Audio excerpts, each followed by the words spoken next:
மே மாதம் 1ஆம் திகதி பாஸ்கா 4ஆம் வாரம் வெள்ளிக்கிழமை. நற்செய்தி வாசகம். தொழிலாளரான புனித ஜோசேப்பு நினைவுக்குரியது. இவர் தச்சருடைய மகன் அல்லவா? மத்தேயு எழுதிய தூய நற்செய்தியிலிருந்து வாசகம். அதிகாரம் 13 வசனங்கள் 54 58 வரை.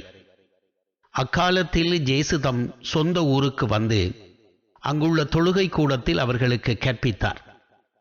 அதை கேட்டவர்கள் வியப்பில் ஆழ்ந்தார்கள்.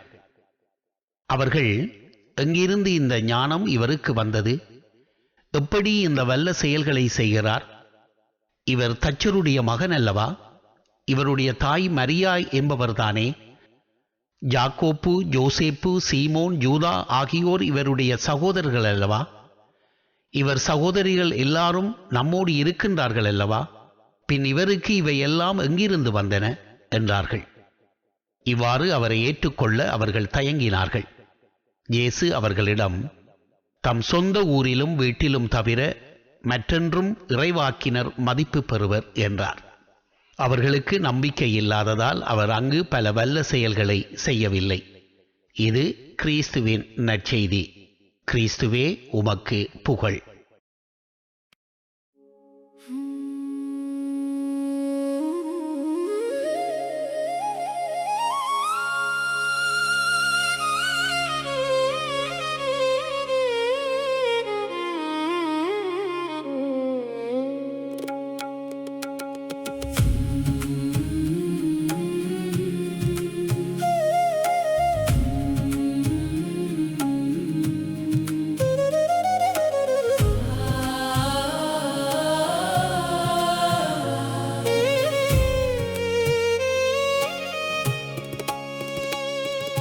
தச்சரின் மகன் என்று உலகம் சொன்னாலும்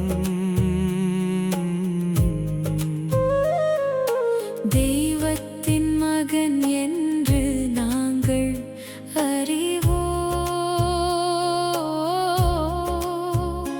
மறைந்திருந்த மகிமை வெளிப்பட்டதே.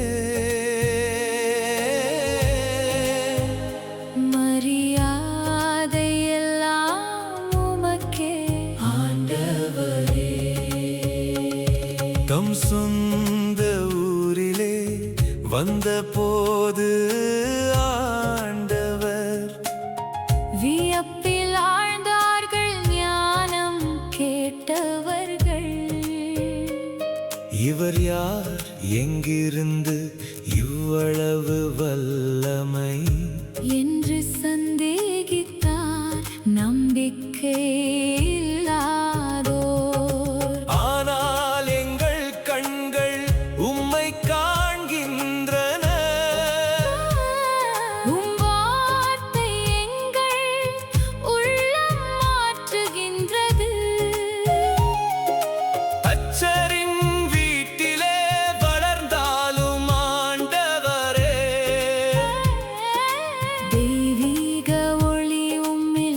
எப்போதும் பிரகாசித்ததே. தச்சரின் மகன் என்று உலகம் சொன்னாலும் தெய்வத்தின் மகன் என்று நாங்கள் அறிவோம். மறைந்திருந்த மகிமை வெளிப்பட்டதே. மரியாதை எல்லாம் உமக்கே ஆண்டவரே.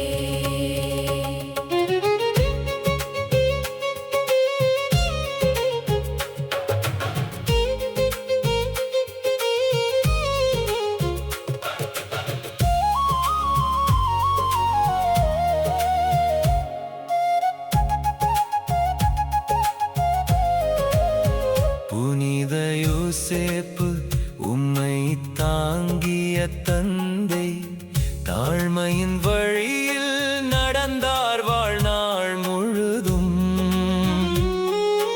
அவரின் கைகளில் வாழ்வு மலர்ந்தது. அவர்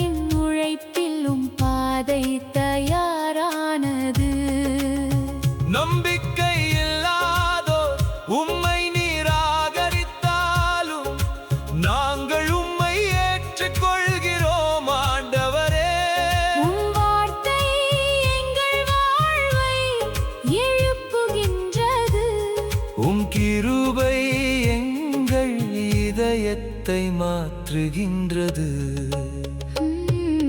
தச்சரின் மகன் என்று உலகம் சொன்னாலும் தெய்வத்தின் மகன் என்று நாங்கள் அறிவோம். மறைந்திருந்த மகிமை வெளிப்பட்டதே. மரியாதை எல்லாம் உமக்கே ஆண்டவரே. நாங்கள் காணாததை நீ காண்கிறாய் ஆண்டவரே. நாங்கள் அறியாததை நீ அறிகிறாய் ஆண்டவரே. மறைக்கப்பட்ட மகிமை வெளிப்படும் நேரத்தில் உம் வல்லமை எங்கள் வாழ்வில் பிரகாசிக்கும் ஆண்டவரே. நம்பிக்கை இல்லாதோர் மரித்தாலும் நாங்கள் உம்மை தழுவுகிறோம். தச்சரின் வீட்டிலே பிறந்தார்